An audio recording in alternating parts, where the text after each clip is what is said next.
Umeelewa? Na safari ni kuingia, mimi nawapongeza zaidi kwa kuingia nusu finali. Pamoja na kuwa Msomali wao yule pale hajaonekana kwenye mechi kule, lakini kwa habari za ndani nilizokuwa nazo, wale jamaa Stella Boch wale tayari wameshamzuia pale, awape mzigo wao. Awape mzigo wao huyo Msomali huyo.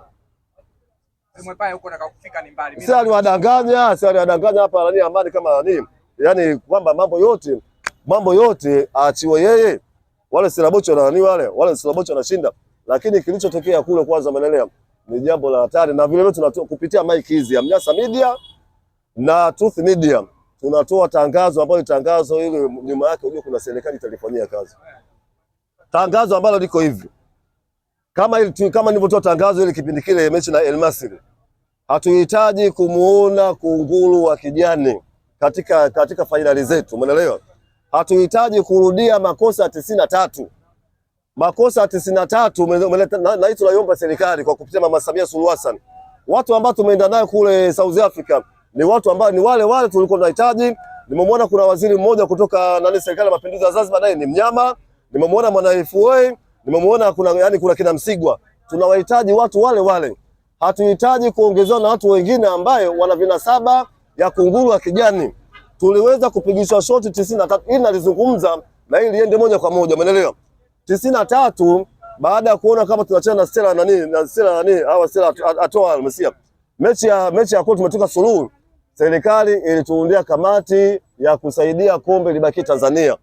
Ndani ya kamati ile alikuwepo kama ni mzima sielewi. Alikuwepo IGP wa polisi, alikuwepo Haruna Maundi, alikuwepo marehemu Ali Hassan Mwanakatwe ambaye ni mwanachama wa Yanga Mkeleketwa, alikuwepo marehemu Ndolanga ambaye ni mwanachama wa Yanga Mkeleketwa, walikuwepo watu kibao. Na ndio maana baada ya kuundwa ile kamati ile na serikali na wizara ya michezo kuna kina Leonard Tadeo. Nenda kaulizeni hapo, umeelewa? Baada ya kuundwa ile kamati ile pale marehemu Bamchawi aliamua kujiondoa kwenye nafasi yake kwa sababu ambapo tayari ili togo tumeshatia wameshatia chumvi kwenye togo, umeelewa? Na kweli tuliona pale. Lakini ukaja kupelekewa kama na ndio maana safari tunatoa tangazo. Sisi watu wa Simba wenyewe tunaweza ile shughuli hapa. Wengine wabakie nje wasubiri kombe, tutawakabidhi kombe walitembeze.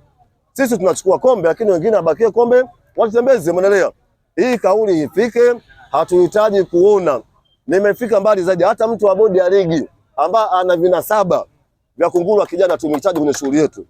Hata mtu wa TFF mwenye vinasaba vya kunguru wa kijana hatumhitaji kwenye shughuli yetu. Na vile vile nyinyi waandishi tutawasa chini fainali ya tarehe 25.